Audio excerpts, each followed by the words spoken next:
bonus demografi jika tidak berkualitas. Hasil sensus penduduk pada 2020 menunjukkan lebih dari 70% penduduk Indonesia berusia produktif. Namun data Badan Pusat Statistik pada November 2021 mencatat tingkat pendidikan di Indonesia masih didominasi penduduk berpendidikan rendah.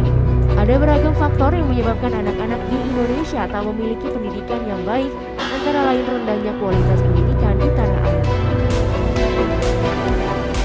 Karena jauh sebelum pandemi kita sudah sangat parah. Padahal anggaran pendidikan kita sudah 550 triliun tiap tahun, tetapi hasilnya menjadi negara yang kualitas pendidikannya salah satu yang terburuk.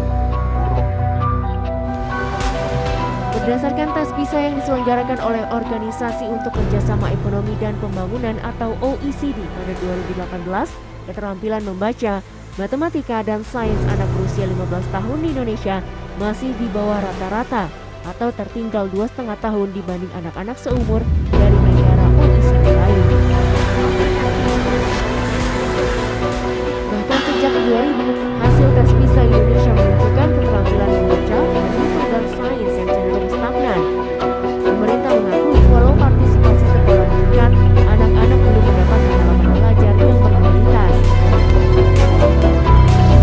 Nah, kenapa itu terjadi dari tahun ke tahun? Ya, tadi kita memang belum cukup serius untuk memfokuskan intervensi kebijakan pendidikan kita ke arah kualitas, ketimpangan laju pembangunan antara kota dan desa, ketimpangan infrastrukturnya sampai yang mendasar seperti listrik dan internet, gitu ya.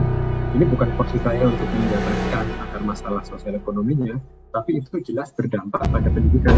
Dari sisi demand pendidikan, dari sisi orang tua dan murid, kalau tidak ada pekerjaan yang memberikan skill yang tinggi, tentu kurang ada insentif untuk melakukan sekolah yang kuliah.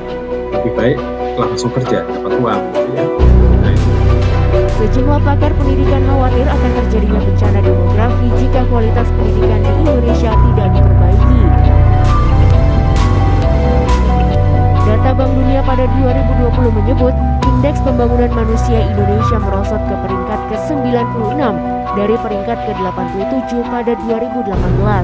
Bahkan berdasarkan data UNDP pada 2020, Indeks Pembangunan Manusia Indonesia berada di peringkat ke-107.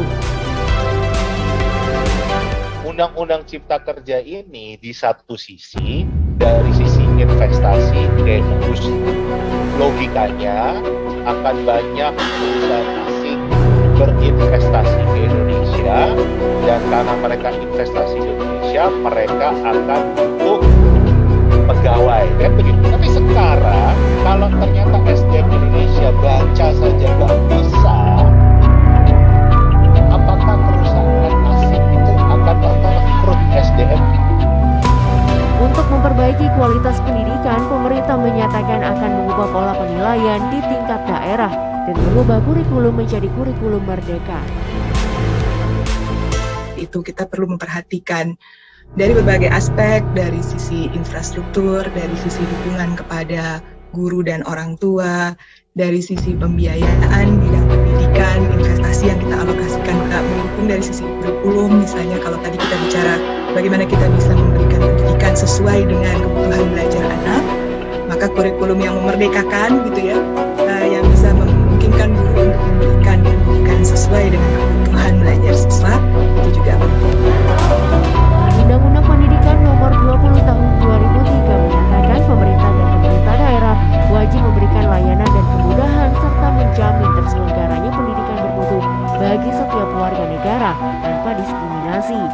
Pendidikan berkualitas juga menjadi salah satu faktor penting dalam upaya mengakhiri kesenjangan dan kemiskinan pada 2030.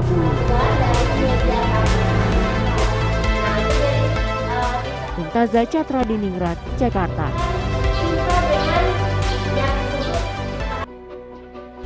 Dari video tersebut, pandangan saya untuk mengatasi solusi masalah yang terjadi dalam video tersebut adalah yang pertama, 1. Meningkatkan infrastruktur pendidikan. Pemerintah dan swasta perlu bekerjasama untuk membangun fasilitas sekolah yang layak di daerah pedesaan, termasuk akses listrik dan internet. Program pengadaan buku dan alat belajar gratis harus ditingkatkan. Yang kedua, distribusi guru yang merata, menawarkan insentif yang lebih menarik bagi guru yang bersedia mengajar di daerah terpencil, seperti tunjangan khusus atau program karir yang dipercepat. Yang ketiga, pemanfaatan teknologi digital. Penyediaan perangkat teknologi seperti laptop atau tablet untuk siswa kurang mampu melalui program bantuan pendidikan, serta implementasi pembelajaran daring dengan platform yang dirancang khusus untuk siswa di pedesaan.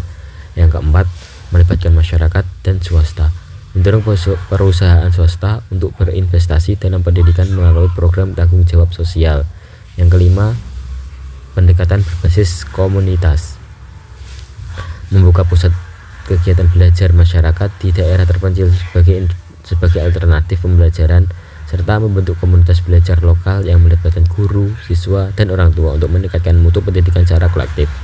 Kesimpulannya, kesenjangan akses pendidikan di Indonesia dapat diatasi dengan kolaborasi antara pemerintah, masyarakat, dan sektor swasta, dengan memberikan perhatian pada infrastruktur, guru, teknologi, dan pemberdayaan komunitas. Mutu pendidikan yang merata dapat tercapai. Ini akan membantu menciptakan generasi penerus yang lebih kompeten dan siap menghadapi tantangan global.